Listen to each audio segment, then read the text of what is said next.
আসসালামু আলাইকুম, hello friends, welcome to my channel explore food with Maisha's মাম্মা।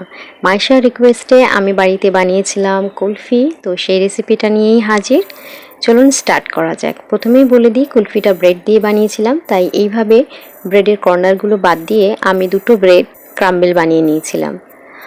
তো ব্রেডের কর্নারগুলো যেগুলো বাদ দিয়েছি সেগুলো কিন্তু ফেলবো না, সেগুলো রেখে দেবো, সেটা অন্য কাজে লেগে যাবে। ক্রাম্বস বানিয়ে রাখলে আমরা অনেক রকমেরই পকোড়া বানাই বা কাটলেট বানাই, যেগুলোতে ইউজ হয়ে যাবে। তো ক্রাম্বেলটা রেডি করে আমি প্লেটে রেখে দেব।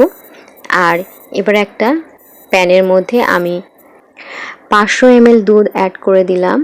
আর দুধটাকে আমাদের খুব ভালো করে জাল করে নিতে হবে। আর এই কাজটা বেশ সময় সাপেক্ষ, তাই আমি গ্যাসটাকে মিডিয়াম টু হাই আঁচে রেখে কন্টিনিউয়াসলি নেড়ে নেড়ে দুধটাকে জাল করে নিচ্ছিলাম। এর মাঝখানে আমি এখানে দিয়ে দিয়েছি 1 চা চামচের মতো এলাচের গুঁড়ো, যেটা একটুখানি দানাগুলো রোস্ট করে নিয়ে আর হামানদিস্তায় গুঁড়ো করে নিয়েছিলাম।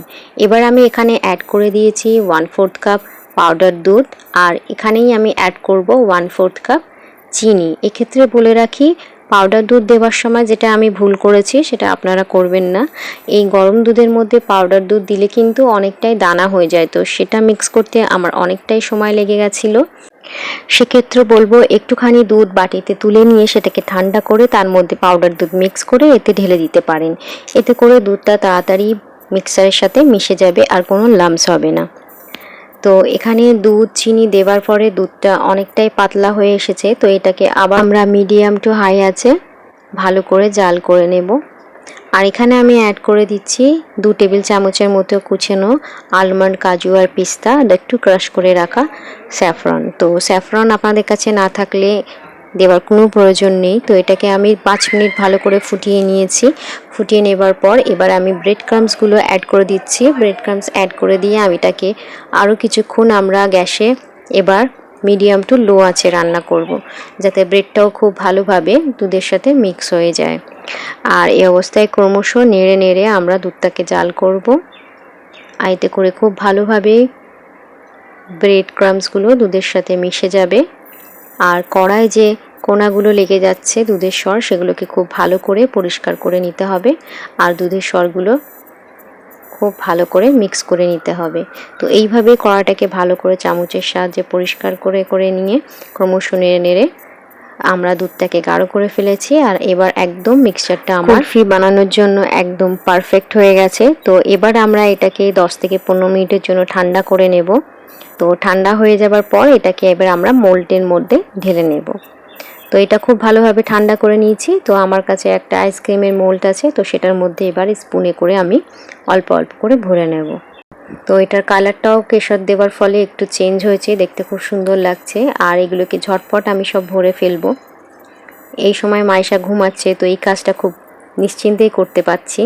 আর এইভাবে অ্যালুমিনিয়াম ফয়েলের সাহায্যে এটাকে মুড়ে দেব। আর একটু ছুরি দিয়ে আমি ছিদ্র করে দেব, যাতে স্টিকটা খুব ভালোভাবে ভিতরে দিতে পারি। তো এইভাবে আইসক্রিমের স্টিক আমি ভিতরে দিয়ে দিয়েছি।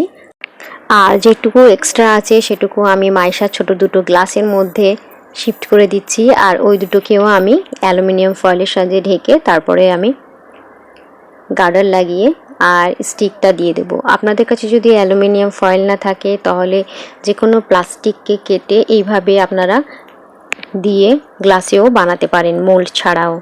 তো দুভাবেই দেখানোর চেষ্টা করেছি। 8 থেকে 10 ঘন্টা পাওয়ার আমার কুলফিগুলো একদম রেডি।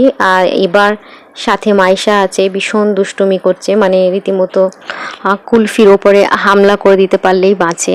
তো কতক্ষণে ও কুলফি স্টিকটা নিয়ে ও খাবে কুলফিটা, সেটাই ওর কাছে বড় ব্যাপার। তো এইভাবে যদি গ্লাসে বসান, একটুখানি গ্লাসটা ঘষে নিয়ে বা পানির মধ্যে কিছুক্ষণ রেখে কয়েক সেকেন্ডের জন্যে, তারপরে ঘুরিয়ে ঘুরিয়ে স্টিকটাকে খুব সহজেই বেরিয়ে যাবে। এবার আমি মোল্ড থেকে বার করে দেখাবো। আর তার মাঝখানে মাইশার আর কিছুতেই থাকতে পারছে না, সমানে স্টিকটা তুলে নিচ্ছে। তো এইভাবে মোল্ডেরও ক্ষেত্রে সেম একই ব্যাপার, বাস ধরে হালকা করে স্টিকটাকে ঘুরিয়ে ঘুরিয়ে বার করে নিলে খুব ইজিলি বেরিয়ে যাবে। তো আমার দুরকমভাবেই আমি দেখিয়ে দিলাম।